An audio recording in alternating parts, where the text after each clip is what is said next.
യുവാവോക്സ് എക്സ്പ്ലോറ interview സീരീസിൻ്റെ ഏറ്റവും പുതിയ എപ്പിസോഡിലേക്ക് നിങ്ങളെ എല്ലാവരെയും സ്വാഗതം ചെയ്യുന്നു. ഇന്നത്തെ നമ്മുടെ വിശിഷ്ട അതിഥിയായി എത്തിയിരിക്കുന്നത് പ്രിയപ്പെട്ട ഗായത്രി വിശ്വനാഥൻ. ചെറുപ്പം മുതലേ സാഹിത്യ വാസനകൾ വളർത്തിയെടുത്ത, നേതൃത്വ പാടവം വളർത്തിയെടുത്ത, പഠനകാലത്ത് തന്നെ സ്കൂൾ പാർലമെൻറ്റ് ചെയർപേഴ്സണായ, സാഹിത്യ രചനയിൽ തൻ്റെ വ്യക്തിമുദ്ര പതിപ്പിച്ച പ്രിയപ്പെട്ട ഗായത്രിയെ വളരെ സന്തോഷത്തോടെ ഈ എപ്പിസോഡിലേക്ക് സ്വാഗതം ചെയ്യുന്നു. ആദ്യമേ തന്നെ അനുവാചകർക്ക് വേണ്ടി ഒന്ന് സ്വയം പരിചയപ്പെടുത്താമോ? ഞാൻ ഗായത്രി, ഇവിടെ BSc സൈക്കോളജി കംപ്ലീറ്റ് ചെയ്തു, 3rd ഇയർ കംപ്ലീറ്റ് ചെയ്തു. എൻ്റെ നാടെന്ന് പറയുന്നത് തിരുവല്ലയാണ്. ഇപ്പം പാലക്കാട് നിൽക്കുന്നത്. ഞാൻ എൻ്റെ വീട്ടിൽ അപ്പ ഉണ്ട്, അമ്മ, ഒരു അനിയത്തിയുണ്ട്. അവളിപ്പം +2 കഴിഞ്ഞിട്ട് നിൽക്കുക. ഗായത്രി വളരെ ചെറുപ്പം മുതൽ തന്നെ നേതൃത്വ പാഠവും വളർത്തിയെടുത്തു എന്നാണ് അറിയാൻ സാധിച്ചത്. പഠനകാലത്ത് സ്കൂൾ പാർലമെൻറ്റ് ലീഡർ എന്ന നിലയിലും, അല്ലെങ്കിൽ യുവക്ഷേത്രയിൽ സൈക്കോളജി പഠിക്കുന്ന സമയത്ത് ക്ലാസ്സിൻ്റെ കോർഡിനേറ്റർ എന്ന നിലയിലുമൊക്കെ ചെയ്തിട്ടുള്ള ഏതാനും കാര്യങ്ങളൊന്ന് വിവരിക്കാമോ? സ്കൂൾ കാലഘട്ടത്തിലായിരുന്നെങ്കിൽ ഞങ്ങൾക്ക് അന്നേരം, ഞാനൊരു ഗവൺമെൻറ് സ്കൂളിലാണ് പഠിച്ചത്.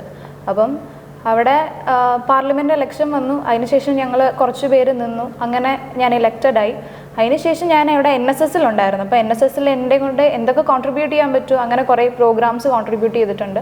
പുറത്തുനിന്ന് ഗസ്റ്റിനെ വിളിച്ച്, അവർക്ക് പരിപാടികൾ വളരെ കുറവാണ് കിട്ടിയിട്ടുള്ളത്.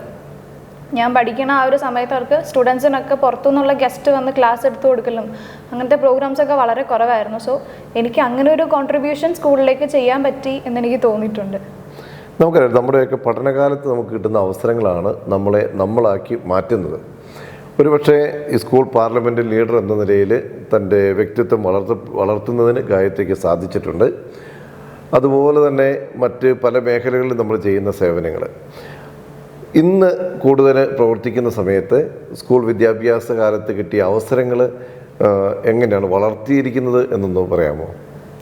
എനിക്ക് തോന്നുന്നു സ്കൂളിൽ പഠിക്കുന്ന സമയത്താണെങ്കിലും ഇവിടത്തെ ഒരു ഇത് വെച്ചിട്ടാണെങ്കിലും എനിക്കൊരു ലീഡർഷിപ്പ് ക്വാളിറ്റി കിട്ടിയിട്ടുണ്ടെന്ന് ഞാൻ ബിലീവ് ചെയ്യുന്നുണ്ട്. കാരണം സ്കൂളിലായിരുന്നെങ്കിലും ഞാൻ ഈ പറഞ്ഞ പോലെ പാർലമെൻറ്റിലുണ്ടായിരുന്നു, NSSലുണ്ടായിരുന്നു. സോ എനിക്ക് അവിടെ നിന്നൊരു ലീഡർഷിപ്പ് ക്വാളിറ്റി കിട്ടിയിട്ടുണ്ടെങ്കിലും എനിക്ക് കോളേജിലോട്ട് വന്നിട്ട് എനിക്ക് അത്രയും എക്സ്പ്രസ് ചെയ്യാൻ പറ്റിയിട്ടില്ല. ബട്ട് സ്റ്റിൽ ഇവിടെയും ഞാൻ എൻ്റെ മാക്സിമം ഞാൻ കോൺട്രിബ്യൂട്ട് ചെയ്തിട്ടുണ്ടെന്ന് ഞാൻ ബിലീവ് ചെയ്യുന്നു. അതായത് ഞാൻ അവിടെ ആ ഒരു ചെറിയ പ്രായത്തിൽ നിന്ന് ഞാൻ സ്റ്റാർട്ട് ചെയ്ത് എനിക്കിപ്പോഴും, അല്ലെങ്കിൽ ഇനി ഫ്യൂച്ചറിൽ എനിക്കത് ഡെവലപ്പ് ചെയ്യാൻ പറ്റും എന്നൊരു ബിലീവ് ഉണ്ട്. ഗായത്രി കോളേജിൽ പൊതുവെ അറിയപ്പെടുന്നത് സൈക്കോളജി ഡിപ്പാർട്ട്മെൻറ്റിലെ ഒരു കഴിവുറ്റ വിദ്യാർത്ഥിനി എന്ന നിലയിൽ, അതോടൊപ്പം തന്നെ നിമിഷയുമായി ചേർന്ന് വേരിൽ നിന്ന് എന്നൊരു പുസ്തകം പ്രസിദ്ധീകരിച്ചതിലൂടെയാണ് കൂടുതൽ പ്രസിദ്ധിയായിരിക്കുന്നത് എന്ന് എനിക്ക് തോന്നുന്നു. ആ പുസ്തകത്തിൻ്റെ ഉള്ളടക്കത്തെക്കുറിച്ചൊന്ന് വളരെ ചുരുക്കമായിട്ടൊന്ന് വിവരിക്കാമോ? തീർച്ചയായും. ഞങ്ങളുടെ വേരിൽ നിന്നെന്ന് പറയുന്ന ഒരു പുസ്തകത്തിൽ കവിതാ സമാഹാരം ആയിട്ടുള്ളൊരു പുസ്തകമാണ്. കുറേ കവിതകളാണ് അതിനകത്തുള്ളത്. അതിനകത്ത് ആദ്യത്തെ ഭാഗം എൻ്റേതും രണ്ടാമത്തെ ഭാഗം നിമിഷയുടേതുമായിരുന്നു. എൻ്റേതിൽ ഏറ്റവും കൂടുതൽ ഉൾപ്പെടുത്തിയിട്ടുള്ളതെന്ന് പറഞ്ഞു കഴിഞ്ഞാൽ ഈ പ്രണയം, വിരഹം, ബന്ധങ്ങൾ തമ്മിലുള്ള കുറേ കാര്യങ്ങൾ ബേസ്ഡ് ആയിട്ടുള്ള പോയംസാണ് ഞാൻ എൻ്റെ ഭാഗത്ത് ഉൾപ്പെടുത്തിയിട്ടുള്ളത്. പക്ഷെ നിമിഷയുടെ ഇതിനകത്ത് പ്രകൃതി, കുടുംബം, അങ്ങനെ കുറേ കാര്യങ്ങളൊക്കെയാണ് നിമിഷയുടെ ഇതിനകത്ത്. അങ്ങനെ നമുക്ക് സാഹിത്യം പലപ്പോഴും ഏറ്റവും മനോഹരമാകുന്നത് നമ്മുടെ ജീവിത അനുഭവങ്ങളെ കൂടി ചേർക്കുമ്പോഴാണല്ലോ.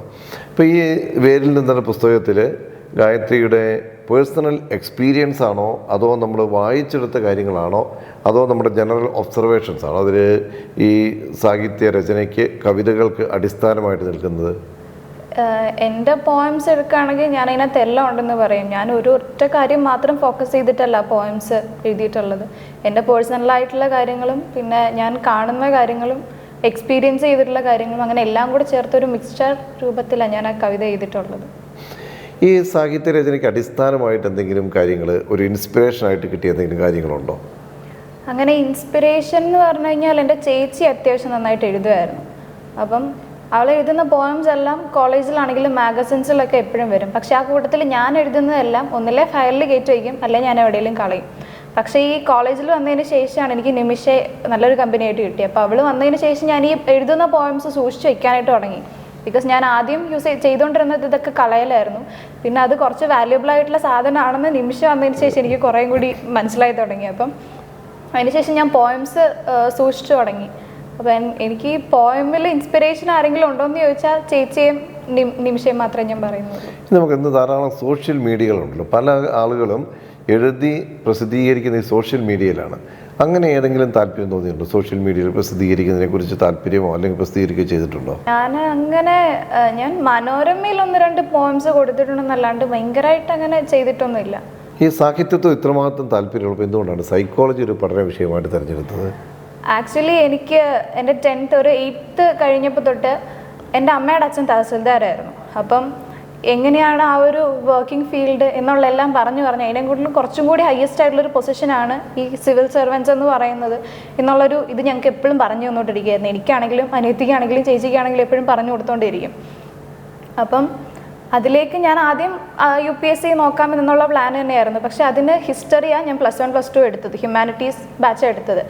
പക്ഷെ അതിനുശേഷം എപ്പോഴും എനിക്ക് സൈക്കോളജിയോടൊരു ഇൻട്രസ്റ്റ് തോന്നി. പക്ഷെ ഞാൻ റിസർച്ച് ചെയ്ത് നോക്കിയപ്പോൾ സൈക്കോളജി എന്ന് പറയുന്നത് UPSCക്ക് നല്ലൊരു ഓപ്ഷണലായിട്ടുള്ളൊരു സബ്ജക്റ്റാണ്. സോ അപ്പോൾ എൻ്റെ ഇഷ്ടപ്രകാരം എനിക്ക് സൈക്കോളജിയും പഠിക്കാം, ഒപ്പം UPSCയും നോക്കാം. അപ്പം എല്ലാം കൂടെ ഒത്തു വന്നപ്പം ഞാൻ സൈക്കോളജി എടുത്തു. അപ്പോൾ ശരിക്കും ഭാവിയെ സംബന്ധിച്ചുള്ള പദ്ധതി ഒരു UPSC എക്സാം പാസ്സാവുക അല്ലെങ്കിൽ സിവിൽ സർവീസ് എടുക്കുക എന്നുള്ളതാണോ? എനിക്ക് തീർച്ചയായും UPSC ക്രാക്ക് ചെയ്യണമെന്നുണ്ട്. ഇന്നിപ്പോൾ നോക്കുമ്പോൾ കുറേ വളർന്ന ഒരു വ്യക്തിയായിട്ടാണ് എനിക്ക് ഗായത്രിയെ മനസ്സിലാക്കാൻ സാധിക്കുന്നത്. അതിന് വീട്ടിൽ നിന്ന് കിട്ടിയ പ്രോത്സാഹനം എങ്ങനെയായിരുന്നു? വീട്ടിൽ നിന്ന് എനിക്ക് ആദ്യം തൊട്ട് ഈവൻ ഇന്ന് വരെയും എനിക്ക് കിട്ടിയിട്ടുള്ള പ്രോത്സാഹനം മുഴുവനും എൻ്റെ വീട്ടിൽ നിന്നും എൻ്റെ കൂട്ടുകാരുടെ അടുത്തു നിന്നും മാത്രമാണ്. വീട്ടിൽ നിന്നാണെങ്കിലും എഴുത്തിൻ്റെ കാര്യത്തിനാണെങ്കിലും എഴുതുകയെന്ന് പറഞ്ഞു കഴിഞ്ഞാൽ ഓക്കെ എഴുതിക്കോ എന്ന് പറയും. ഇപ്പം എഴുത്തിൻ്റെ ഭാഗമായിട്ടുള്ള എന്ത് ഇതിനാണെങ്കിലും ഓക്കെ താല്പര്യം എന്താണോ അതിനനുസരിച്ച് ചെയ്തോളാൻ പറയും. അതേപോലെ തന്നെയാണ് പഠന മേഖലയിലേക്കും. അവർക്ക് ഏത് പഠിക്കണം, എന്നെ ഇതുവരെയും ഇന്നത് പഠിക്കുക എന്ന് പറഞ്ഞ് ഫോഴ്സ് ചെയ്തിട്ടില്ല. സോ ഏതാണോ പഠിക്കാൻ താല്പര്യം അത് പഠിച്ചു എന്നുള്ള ആ ഒരു ഫ്രീഡമും ഏതാണെങ്കിലും ഓക്കെ ആണെന്നുള്ള രീതിയിലുള്ള ബാക്ക് ബോൺ സപ്പോർട്ട് എൻ്റെ പേരൻസിൻ്റെ അടുത്ത് നിന്ന് കിട്ടിയിട്ടുണ്ട്. ഒരു ക്ലിയർ വിഷനുമായി ജീവിതത്തെ കാണുന്ന ഒരു വ്യക്തിയായിട്ട് എനിക്ക് തോന്നുന്നത്. അങ്ങനെയാണെങ്കിൽ സ്വന്തം അനുഭവത്തിൽ നിന്ന് ഈ ഫ്യൂച്ചർ പദ്ധതികളുടെയൊക്കെ അടിസ്ഥാനത്തിൽ നമ്മുടെ കമ്മിങ് ജനറേഷൻ, ഒരുപക്ഷെ നമ്മുടെ യുവക്ഷേത്ര സ്റ്റുഡൻസിന് അല്ലെങ്കിൽ കമ്മിങ് യങ്ങർ ജനറേഷൻസിന് എന്ത് നിർദ്ദേശങ്ങളാണ് നൽകാനുള്ളത്? ഏത് ഭാഗത്താണോ നമുക്ക് കഴിവുള്ളത് അത് എത്രയും പെട്ടെന്ന് ഐഡൻറ്റിഫൈ ചെയ്ത് അത് മുന്നോട്ട് കൊണ്ടുപോകാനായിട്ട് മാക്സിമം ശ്രമിക്കണം. മറ്റൊരാളുടെ ഫോഴ്സ് പ്രകാരം നമ്മൾ അവരുടെ താല്പര്യം അനുസരിച്ച് പോയി കഴിഞ്ഞാൽ ഡെഫിനറ്റായിട്ട് നമുക്ക് അവിടെ നമ്മൾ ഉദ്ദേശിക്കുന്ന ഒരു ലെവലിലേക്ക് നമുക്ക് എത്താൻ കഴിയത്തില്ല. സോ എന്താണോ താല്പര്യം അതിനനുസരിച്ച് അതിനെ പുഷ് ചെയ്ത് മുന്നോട്ട് പോകാൻ ശ്രമിക്കുക. എനിക്ക് തോന്നുന്നു നൽകുന്നൊരു ഉപദേശം, ഓരോ വ്യക്തിയും തൻ്റെ കഴിവുകളും സാധ്യതകളും കണ്ടെത്തി അതിനനുസരിച്ച് വ്യക്തിത്വത്തെ ക്രമപ്പെടുത്തുക എന്നതാണ് തോന്നുന്നല്ലേ? ഏതായാലും പ്രിയപ്പെട്ട ഗായത്രി, യുവ വോക്സ് എക്സ്പ്ലോറർ പ്രേക്ഷകർക്ക് വേണ്ടി നൽകിയ ഈ അഭിമുഖത്തിന് ആത്മാർത്ഥമായ നന്ദി ഞങ്ങളുടെ യുവക്ഷേത്ര എക്സ്പ്ലോറർ ടീമിൻ്റെ പേരിൽ അറിയിക്കുന്നു. ഭാവിയിൽ എല്ലാ അനുഗ്രഹവും ഉണ്ടാകട്ടെ. യുവക്ഷേത്രത്തിൽ നിന്ന് കിട്ടിയ കാര്യങ്ങളും അതുപോലെ തന്നെ ചെറുപ്പം മുതലേ വളർത്തിയെടുത്ത നേതൃത്വ ഗുണവും സാഹിത്യവാസനകളും എല്ലാം ഗായത്രിയുടെ ജീവിതത്തിൽ എന്നെന്നും വലിയ സംഭാവനകൾ നൽകുന്ന അവസരങ്ങളാകട്ടെ എന്ന് ഞങ്ങൾ ആശംസിക്കുന്നു. ഒരിക്കൽ കൂടി പ്രത്യേകം നന്ദി. Thank you.